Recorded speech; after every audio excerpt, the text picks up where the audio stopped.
Welcome to this interview. I'm Giorgio Rutelli, the editor-in-chief of formiche.net, and today I'm with Özgür Ünlühisarcikli. He's the head of the Ankara office of the German Marshall Fund, and we are interviewing him today in the context of the one-year anniversary of the war in Ukraine. So Formiche is doing a series of interviews to go deeper on subjects and on areas of the conflict. And today we're talking to him because he's an expert on Turkish affairs and on Turkey's role in international context. And so we will talk about, and I will ask him, first of all, what was Turkey's role in this conflict? Because he has a unique role in terms of its relationship with Russia and Ukraine. It's one of the few countries that managed to keep the contacts with both parties, and that on different stages of the war has had a role in mediating and on also resolving crises and resolving issues that arose during this very intense year. So what do you think has Turkey's role been in this conflict? Turkey's role actually is not very to explain at first sight, but I will try to do. So Turkey's position can be described as pro-Ukraine neutrality, or as Turkish researcher Galip Dalay has written, being pro-Kyiv, but not being overtly anti-Russia. So what does this mean? What does Turkey being pro-Ukraine or pro-Kyiv mean? Well, after the conflict erupted, Turkey continued to supply arms to Ukraine, including armed drones, which played a crucial role in the first few weeks of the conflict. Upon Ukraine's request, Turkey closed the Bosphorus and Dardanelles Straits to military vessels of the belligerent sides based on its authority from the Montreux Convention. But this was a move which actually prevented Russia from reinforcing its Black Sea fleet after it lost several vessels, including its flagship Moskva. Then, of course, Turkey denounced Russian annexation of the 4 provinces, and Turkey joined all the denunciations at the United Nations against Russia. So these are things that Turkey did in support of Ukraine. So what did Turkey refrain from? Not to appear as being anti-Moscow. First of all, Turkey did not join the US or EU sanctions against Russia. Turkey has several reasons for not doing this. I mean, first of all, Turkey in general are against sanctions that are not imposed by the United Nations. Second, Turkey has an experience of being harmed by these sanctions itself against Iraq, against Iran, etc. And the Turkish economy is walking a tightrope, so it would be difficult for Turkey to sustain the damage that would be imposed on its own economy. Third, of course, Turkey was not consulted with when these sanctions packages were being developed. Of course, the United States developed the sanctions package unilaterally, so did not need to consult with Turkey, but the European Union, which is a multilateral organization, could have consulted with a potential member, with a candidate country, but this did not happen. And last but not the least, Turkey is the subject of US sanctions right now. So being subjected to sanctions itself, it did not look very sympathetically towards imposing sanctions.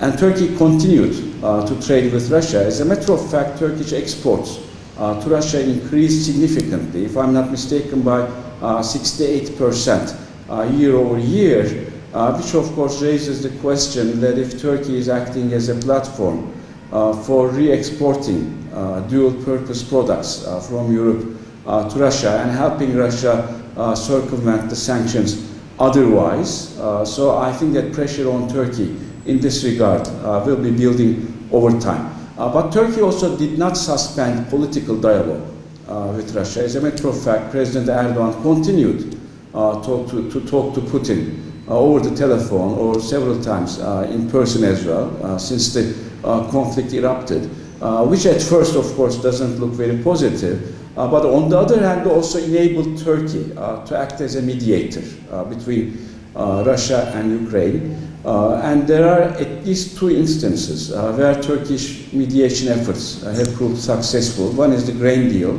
the other one is prisoner exchange. Turkey is still a NATO ally, but still can talk to Russia, which places Turkey in a very good place for acting as the mediator of eventual peace talks. So, do you think that this role in having kept economic relationship open and actually growing will be put in,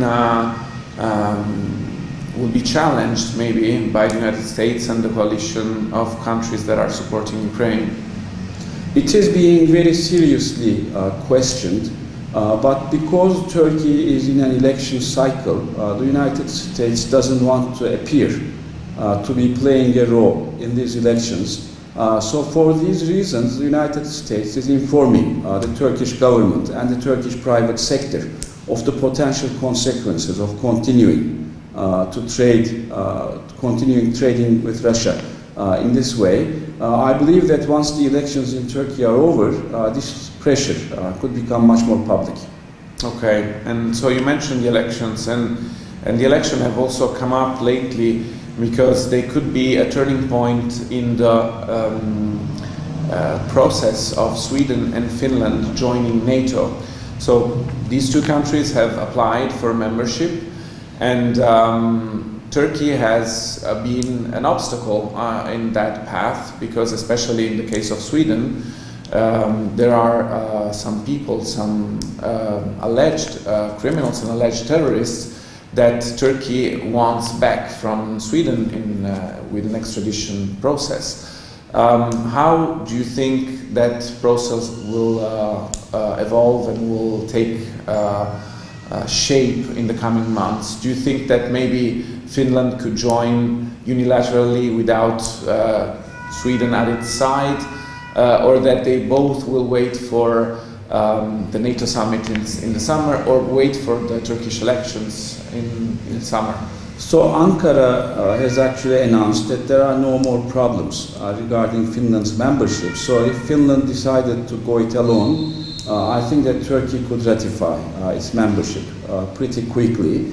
But so far, Finland prefers to stay together with Sweden. Now, with the elections in a few months in Turkey, it is very unlikely that the Turkish parliament would ratify Sweden's membership in the process. And after the election, there will unfortunately be just a brief period of time before Vilnius summit takes place. So it is not likely that Sweden's membership can be ratified before Vilnius, but please be careful. I'm using the word it is not likely. I'm not saying it is impossible, because Turkey continues to surprise everyone.